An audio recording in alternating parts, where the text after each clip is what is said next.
सर्वेभ्यो नमो नमः। प्रिय छात्रों, आज मैं चर्चा करने जा रहा हूँ अष्टमी कक्षा के पंचदश पाठ प्रहेलिकाः। इस प्रहेलिका का मतलब होता है पहेलियाँ। क्या? प्रहेलियाँ। मूल शब्द प्रहेलिका है, प्रथमा विभक्ति बहुवचन, तो इसका मीनिंग हो गया पहेलियाँ। तो आइए देखते हैं इस पहेलियों को।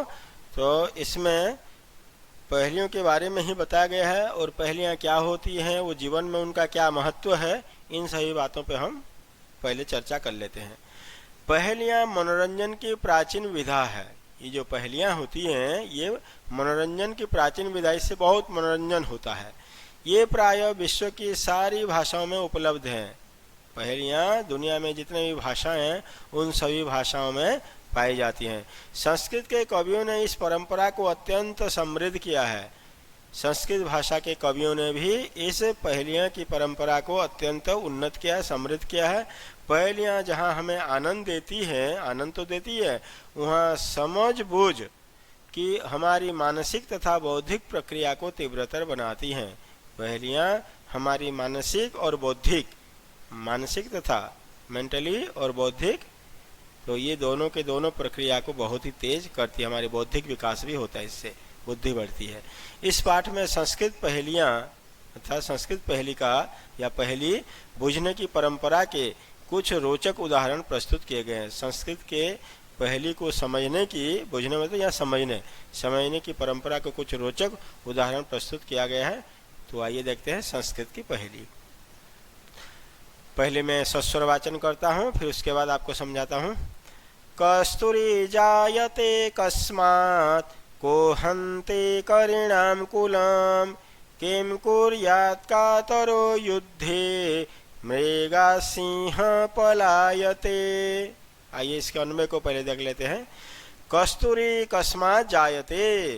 प्रिय विद्यार्थियों, अन्वय करना आना चाहिए, बिना अन्वय किए आप अर्थ नहीं निकाल पाएंगे। तो कस्तूरी कस्मात् जायते करिणां कुलं कः हन्ति कातरो युद्धे किं कुर्यात् मृगा सिंह पलायते। तो आइए इस पहली को समझते हैं। कस्तूरी कस्मात् जायते। कस्तूरी ये खुशबूदार पदार्थ है बेटे, बहुत ही खुशबू होती है इसमें। तो ये कह रहे हैं कस्तूरी कस्मात् जायते, कहाँ से पैदा होती है, कहाँ से मिलती है या कहाँ से बनती है। कस्तूरी कस्मात् जायते, कस्तूरी कहाँ से पैदा होती है, पहला क्वेश्चन। दूसरा है करिणाम कुलम कह हंती। करी कहते हैं हाथी को, करिणाम कुलम हाथियों के कुल को यथा समूह को, कह हंती कौन मार देता है, कौन तितर बितर कर देता है, नष्ट कौन कर देता है। दूसरा क्वेश्चन ये, पहला क्वेश्चन है कस्तूरी कहाँ से उत्पन्न होती है। दूसरा क्वेश्चन हाथियों के कुल को कौन समाप्त कर देता है, कौन नष्ट कर देता है। कातरो युद्धे किम कुर्या। जो कातोर है, कातरो ये जो वो है इसको विसर्ग से विसर्ग हो जाएगा। कातर मतलब कमजोर अर्थात डरपोक व्यक्ति या कमजोर व्यक्ति, युद्धे किम कुर्या युद्ध में क्या करे, कमजोर व्यक्ति को युद्ध में क्या करना चाहिए। मृगा सिंह पलायते। हिरण, ये मृगात हिरण और सिंह शेर और पलायते मतलब पलायन भागना। अब ये जो तीन शब्द है लास्ट में, मृगा सिंह पलायते, ये जो तीनों शब्द है, यही तीनों शब्द इन तीनों प्रश्नों के उत्तर है। कस्तूरी कस्मात् जायते, कस्तूरी मृगात् जायते, हिरण से पैदा होते हैं। बोलते हैं हिरण के नाभि से जो गंदगी निकलती है वही कस्तूरी है, उसकी बहुत जबरदस्त खुशबू होती है उसमें। तो कस्तूरी कस्मात् जायते मृगात् जायते, पहले क्वेश्चन का उत्तर हो गया मृगात्। करिणाम कुलम कह हन्ति, हाथियों के कुल को कौन नष्ट कर देता है, सिंह शेर, हाथियों के झुंड को या कुल को समूह को शेर नष्ट कर देता है। और कातरह युद्धे किम कुर्यात्, डरपोक व्यक्ति जो कमजोर व्यक्ति होता है उसके युद्ध में वह क्या करता है, पलायते मतलब भाग जाता है। तो तीनों पहेली का तीनों उत्तर आपके ये लास्ट लाइन में दिए हुए हैं। आइए दूसरी पहेली देखते हैं। और दूसरी पहेली से पहले इस शब्द में जो कठिन, इस श्लोक में जो कठिन शब्द थे उनको पहले देख लेते हैं। जायते उत्पन्न होता है, हंति मारता है, करिणाम कुलम या करिणाम हाथियों के, कातरह कमजोर, कुलम मतलब समूह। आइए दूसरी पहेली देखते हैं। सीमंतिनीषु का शांता राजा को भूत गुणोत्तम विद्वद्भी का सदा वंद्या अत्रैवोक्तम न बुध्यते। पहले अन्वय देख लेते हैं। सीमंतिनीषु का शांता, सीमंतिनीषु का शांता, गुणोत्तमः राजा कः अभूत्, विद्वद्भिः सदा का वन्द्या, अत्र एव उक्तम न बुध्यते। ये आपका अन्वय है। इस अन्वय के हिसाब से हम मीनिंग को समझेंगे। सीमंतिनीषु का शांता, ये बोला ना पहला प्रश्न है, सीमंतिनीषु शांता का या का शांता। सीमंतिनी कहते हैं नारी को, महिला को, तो महिलाओं में शांत कौन थी, का शांता, कौन शांत थी।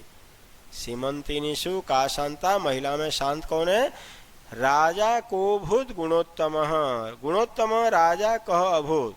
देखिए नहीं अन्वय में, गुणोत्तम राजा कह अभूत, गुणवान, गुणों में उत्तम, उत्तम मतलब सबसे उत्तम राजा कौन, अभूत मतलब कौन हुए हैं। गुणोत्तम राजा कह अभूत, गुणवान राजा कौन हुए। विद्वद भी सदा का वंद्या, विद्वानों के द्वारा सदा हमेशा का वंद्या, कौन वंदना करने योग्य था। विद्वान लोग किसकी हमेशा पूजा करते हैं या वंदना करते हैं। अत्र एव उक्तम न बुध्यते, अत्र एव उक्तम, यहीं पर ही कहा गया है, यहीं पर ही बताया गया है। इन सभी प्रश्नों के उत्तर यहीं पर ही है। उक्तम कहा गया है, न बुध्यते समझ में नहीं आ रहा है। श्लोक में ही उत्तर है किंतु समझ में नहीं आ रहा है। अब देखते हैं कैसे इसका उत्तर निकालेंगे। सीमंतिनीषु का शांत, महिलाओं में शांत कौन है। ये जो सीमंतिनी शब्द, इसका पहला अक्षर ले लेंगे सी और लास्ट अक्षर शांता है तो लास्ट अक्षर ता ले लेंगे, तो क्या बना, सी और ता, सीता। तो नारियों में सीता सबसे शांत थी। और गुणोत्तम राजा कौन हुए, राजा का रा और गुणोत्तम का म, तो राम, राम जो है वो सबसे गुणवान राजा हुए हैं। और विद्वद्भी का सदा वंद्या, विद्वानों के द्वारा किसकी वंदना की जाती है, किसकी पूजा की जाती है, विद्वद्भी का वी और वंद्या का या, तो वी और या विद्या, वी और द्या, तो विद्या जो है ना ये विद्वानों के द्वारा पूजा की जाती है। विद्या की ही विद्वान लोग पूजा करते हैं, सम्मान करते हैं। अत्र एव उक्तम न बुध्यते, यहीं पर ही कहा गया किंतु समझ में नहीं आ रहा था। अब तो समझ में आ गया होगा ना। सीता, रामः, विद्या, ये तीनों यहीं पे इसके उत्तर हैं। चलिए इसमें संधि विच्छेद वाले शब्द कौन कौन से उसको देख लेते हैं। कोभूत, कह प्लस अभूत, यहाँ विसर्ग से पहले अ है, विसर्ग के बाद में अ है, तो विसर्ग को ओ कर देंगे और बाद वाले अ को अवग्रह चिन्ह, ये जो ऐसा ना इसको अवग्रह चिन्ह बोलते हैं। तो कह प्लस अभूत। गुणोत्तम, गुण प्लस उत्तम, गुण में न में अ है और उत्तम में उ है, तो बन जाए अ और उ मिलकर के बन जाएगा गुणोत्तम, गुण संधि। अत्रेव उक्तम, अत्र प्लस एव प्लस उक्तम, तो और ये मिलकर के ए बन जाएगा वृद्धि संधि, और फिर और उ मिलकर के ओ बन जाएगा अत्रेव उक्तम। यहीं पर ही कहा गया है। शब्दार्थ, सीमंतिनीषु, नारियों में, विद्वद्भिः, विद्वानों के द्वारा, वंद्या, वंदनीय या पूजनीय, उक्तम कहा गया है, न बुद्धते समझ नहीं आ रहा है। अब देखते हैं तीसरे को। कम संजघान कृष्ण काशीतल वाहिनी गंगा, केदार पोषण रता, कम बलवंतम न बाधते शीतम, कम बलवंतम न बाधते शीतम। अब समझते हैं इसके अन्वय को, पहले देख लेते हैं। कृष्ण कम संजघान शीतल वाहिनी गंगा का, दार पोषण रता के, कम बलवंतम शीतम न बाधते। अर्थ को इसके समझते हैं, प्रश्न को समझते हैं, फिर इसका उत्तर ढूंढते हैं यहीं पर। कम मतलब किसको, संजघान मारा कृष्ण, कृष्ण ने। कम किसको, संजघान मारा कृष्ण, कृष्ण ने। का मतलब कौन, शीतल वाहिनी, शीतल धार वाली या शीतल बहने वाली, शीतल धारा वाली गंगा कौन है। के दार पोषणता, कौन पत्नियों का पालन पोषण करने वाले हैं, पत्नियों का पालन पोषण करने वाले कौन है। कम बलवंतम, किस बलवंतम, बलवान को, शीतम ठंडी, न बाधते नहीं सताती अर्थात नहीं लगती है। कौन से बलवान को ठंडी नहीं लगती है। अब यहीं पर ही इसके उत्तर है, हम लोग ढूंढते हैं। कम सम जघाना, ये देखिए कम और ये स और ये जो य है इसको अनुस्वार हो जाएगा, तो इन तीनों अक्षरों को जब मिला देंगे हम लोग तब क्या हो जाएगा, कंसम। कृष्ण ने किसको मारा, कंसम, कंस को मारा। का शीतल वाहिनी गंगा, कौन है ठंडी बहने वाली गंगा? तो यहाँ पे इन तीनों दो अक्षर को मिला देंगे काशी। काशी तल अर्थात बनारस नगरी के नीचे बहने वाली गंगा जो होती है वो सबसे ठंडी होती है, वो बहुत ही ठंडी बहने वाली गंगा। काशी तल पर, काशी नगरी के नीचे बहने वाली गंगा शीतल होती है। के दार पोषणता, के कौन दार पोषणता, पत्नियों का पालन पोषण करने वाले कौन है? केदार। केदार मतलब ये तीनों अक्षर को मिला देंगे केदार। केदार मतलब कहते हैं फसल।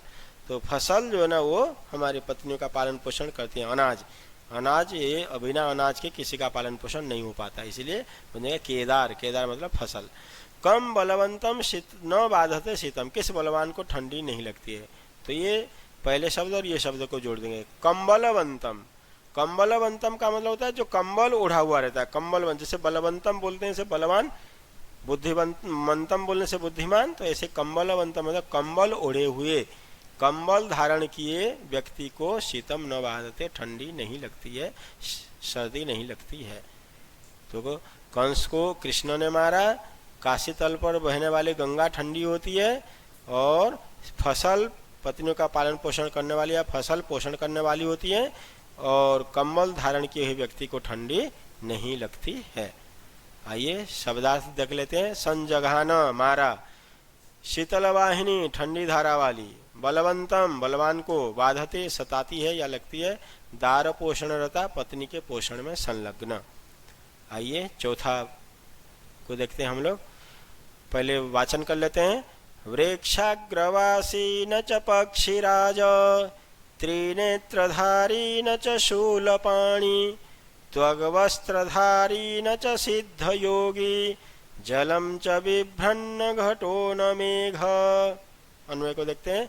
वृक्षाग्रवासी पक्षीराज न, त्रिनेत्रधारी शूलपाणि च न, त्वग्वस्त्रधारी सिद्धयोगी च न, जलम च बिभ्रम न घटः न मेघ। अब इसके पहली को समझते हैं।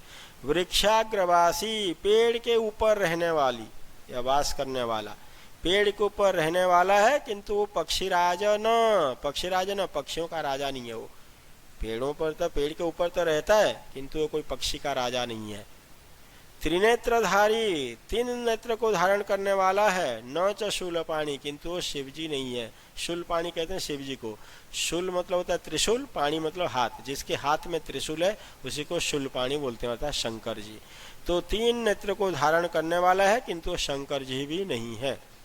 त्वग वस्त्रधारी, त्वग वस्त्र कहते हैं छिलके के वस्त्र या स्किन के वस्त्र, पेड़ के जो छिलका होता है उसके वस्त्र को धारण करने वाला है, किंतु न च सिद्ध योगी, कोई वो सिद्ध योगी महात्मा नहीं है, कोई उत्तम योगी नहीं है।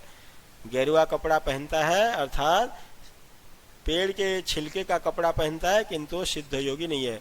जंगल में ऐसे बहुत सारे पेड़ हैं बेटे, जिस पेड़ के छिलके से जो ना कपड़े जैसे एकदम चौड़े चौड़े छिलके निकल जाते हैं, उस पेड़ के छिलके से ही कपड़े बन जाते हैं पहनने लायक, जो ऋषि मुनि लोग पहनते हैं। तो कह रहे हैं वृक्षाग्रवासी पेड़ के ऊपर रहता है, किंतु पक्षीराज नहीं है, वो पक्षियों का राजा नहीं है। तीन नेत्र हैं उसके, किंतु वो शंकर जी भी नहीं है। और गेरुआ कपड़ा पहनता है या फिर छिलके स्किन वाला कपड़ा पहनता है, छिलके से बना हुआ कपड़ा पहनता है, किंतु वो कोई सिद्ध योगी नहीं है। जलम च बिभ्रन न घटो न मेघ, और पानी को भी धारण करता है, मतलब पानी भी उसमें रहता है, किंतु कोई घड़ा नहीं है या फिर कोई बादल भी नहीं है। तो चार प्रश्न है यहाँ पे। तो इन चारों प्रश्नों के उत्तर क्या है अब देखते हैं। वृक्षाग्रवासी न च पक्षीराज, पेड़ के ऊपर रहता है किंतु पक्षियों का राजा नहीं है। कौन है भाई? नारियल। त्रिनेत्रधारी, वो तीन आँख हैं उसमें, जब उसके छिलके को हम ऊपर से निकालते हैं तो ब्लैक ब्लैक तीन स्पॉट जो ना रहता है, उसी को उसको बोल रहे हैं तीन नेत्र धारण करने वाला, मतलब तीन तो आँख है उसमें, किंतु शिव जी भी नहीं है। सही बात है। और गेरुआ कपड़ा पहनता है, मतलब जो ना सफरोन कलर के कपड़े पहनता है या त्वग वस्त्र धारण करता है, तो ऊपर का छिलका तो उसका गेरुआ रहता ही है। कोई वो सिद्ध योगी थोड़े है, नहीं है, ये भी बिल्कुल घट गया उसी के ऊपर। और जलम च बिभ्रन, पानी तो उसके अंदर है, जल को धारण करता है, किंतु घड़ा या बादल नहीं है। तो नारियल के ऊपर ये सारी की सारी बातें घट रही हैं, इसीलिए इसका उत्तर हो जाएगा नारियल।